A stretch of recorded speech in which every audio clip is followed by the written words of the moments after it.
Supply chain management. Contents. Introduction, trends in supply chain management, risk management, and resiliency.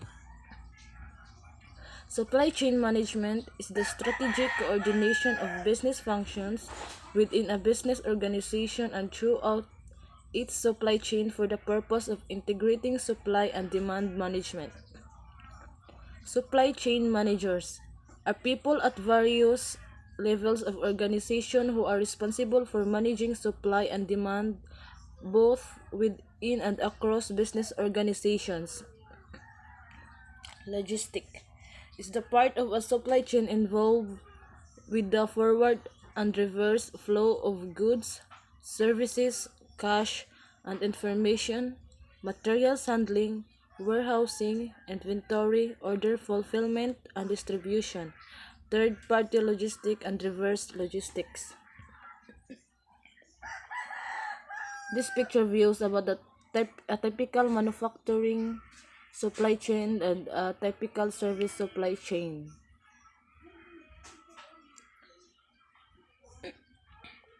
And this one is a goods and services flow clockwise in this diagram, and cash flows counterclockwise. Information flows in both directions.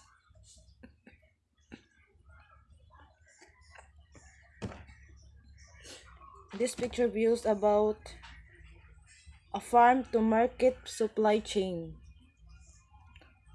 The farm supplier, bakery suppliers, trucking suppliers, mail suppliers.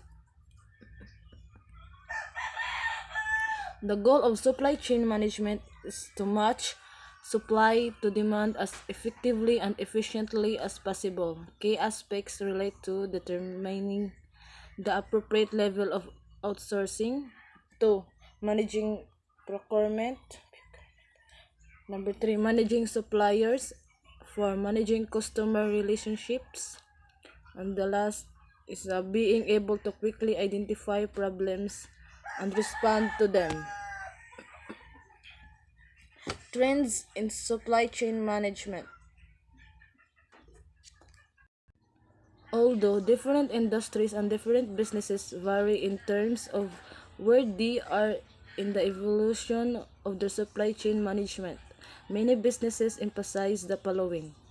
First, measuring supply chain ROI. Second, greening the supply chain. Regulating outsourcing, integrating IT, adapting lean principles, and managing risks. Measuring supply chain ROI.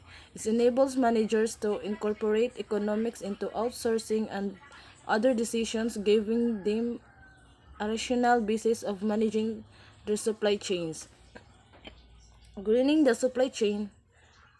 It is generating interest for a variety of reasons, including corporate responsibility, regulations, and public pressure.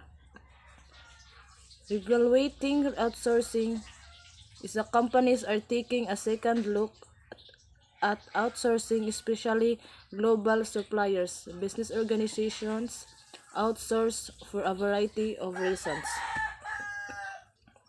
Integrating IT produces real-time data that can enhance strategic planning and help businesses to control costs, measure quality and productivity, respond quickly to problems and improve supply chain operators. And managing risk is, for some businesses, the supply chain is a major source of risk, so it is essential to adopt procedures for managing risk. Risk management and resiliency. Risk management involves identifying risk, assessing their likelihood of occurring and their potential impact, and then developing strategies for addressing those risks. Strategies pertain to risk avoidance, risk reduction, and risk sharing with supply partners. Resiliency is the ability of a business to recover from an event that negatively impacts the supply chain.